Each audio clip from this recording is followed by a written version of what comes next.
Hi everyone, and welcome to 7 by 7, the Tribal Habits video blog tackling the big issues in online learning. Today we're talking about capturing and sharing staff expertise through online learning. I'm joined as always by David King, the founder and CEO of Tribal Habits. Morning, Dave. Good morning, Jordan. How are you today? Really well, mate. Really keen to get into this topic, actually. It's going to be a good one. Yeah, I think so too. So most organizations have methods and approaches that have sort of proven to work in their specific environment. It might be the way a sales call is conducted or the way that a particular software tool is used within an organization. But over time, people within the organization have really honed these approaches down. But it's not always easy to uncover and share these best practices. People can be reluctant to share that information. So today we're going to unpack that. We're going to discuss 7 ideas that will help get these approaches and these strategies out of the heads of your top performers or the people that have been in your organization for a long time and share them with everyone in the organization. So Dave, let's start here. Why don't staff share their expertise naturally?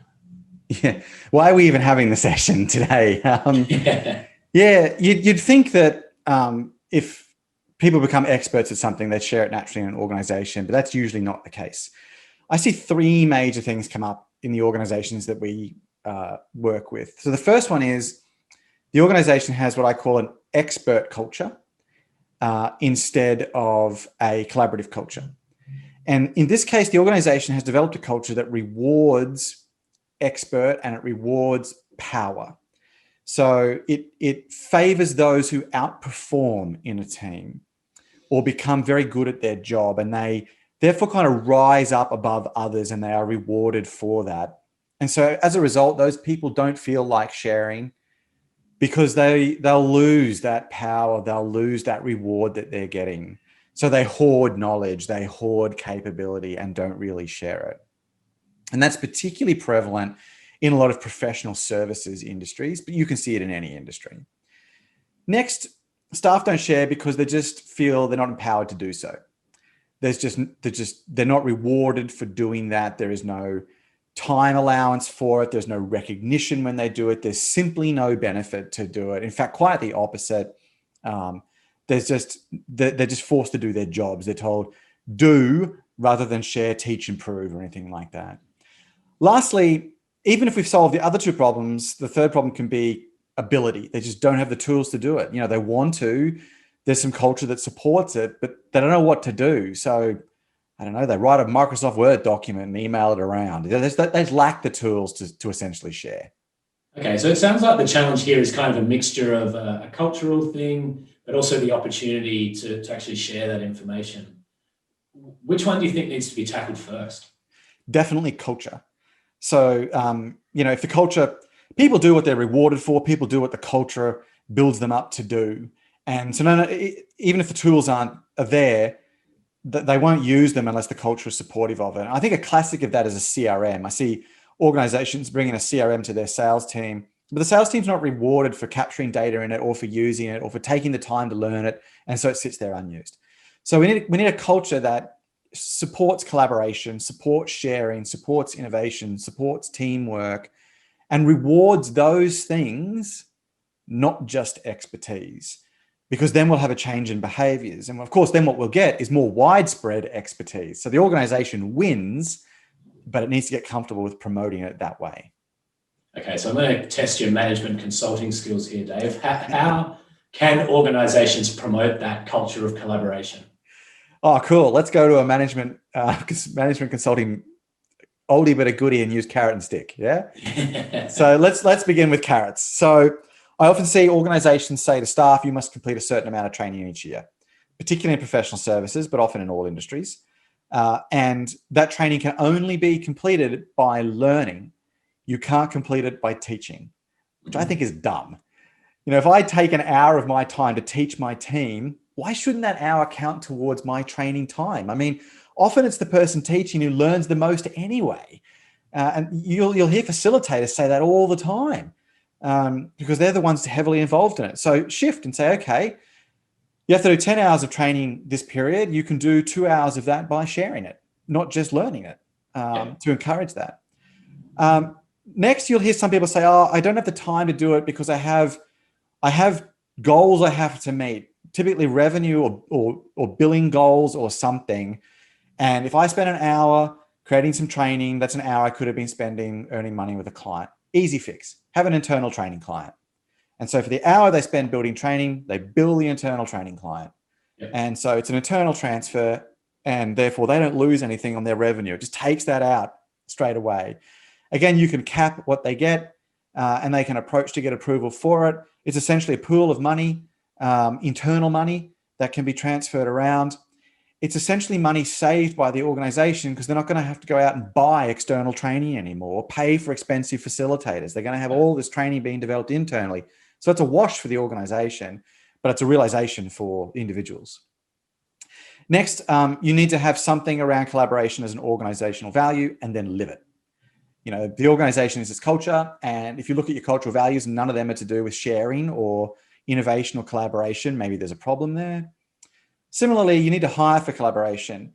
So when you're looking at your hiring processes and interview questions, is collaboration in that list? Are you hiring people who intrinsically like to share and teach and bring a team with them? Or are you intrinsically hiring experts who want to hoard and withhold information? Okay, so I think we've looked at the sort of proactive side of the coin there, the carrot, if you will. Yeah, yep. What about if the carrot's not working? What's the where does the stick come into Get out this? the stick. Yeah, right. So for most organizations, the stick's going to be KPIs or whatever you call them, KRAs, whatever they are. So one thing can be you have to have a certain split in your training hours, with some of it towards contributing and some of it towards learning. Now that can't work for everyone, but that can certainly work for expert staff and managers. So, you know, I don't know why there wouldn't be a KPI to say managers have to spend 5 hours every year teaching. That's not a big time, and that would make a massive difference. Or capturing their knowledge, building online training. You could also make it linked to promotion. So if someone wants to get promoted, they have to have demonstrated some input of value to the organization. So they have to have kind of captured their knowledge, maybe from their previous role, written the SOPs, written the training before they can move on. It's kind of like a ready flag. They put themselves out of the job in some respects.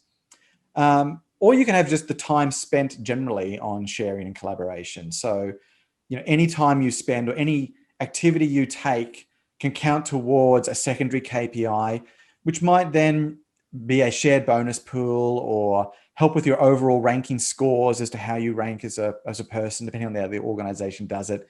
But there's a bunch of KPIs you can use in this area. Yeah. Okay, so we've spoken about the cultural side of things now. Let's take a look back at the opportunity. That was something we brought up earlier. Yeah. How can organizations make knowledge sharing easier? Okay, cool. So let's think about the concept of lunch and learn, that classic kind of 90s concept, and think about how that can work. So, I mean, that's a good starting point. So one way I've seen it happen is you do an expert Q&A where anyone from the organization can submit questions on a certain topic, and those list of questions are given to an internal expert who essentially answers them.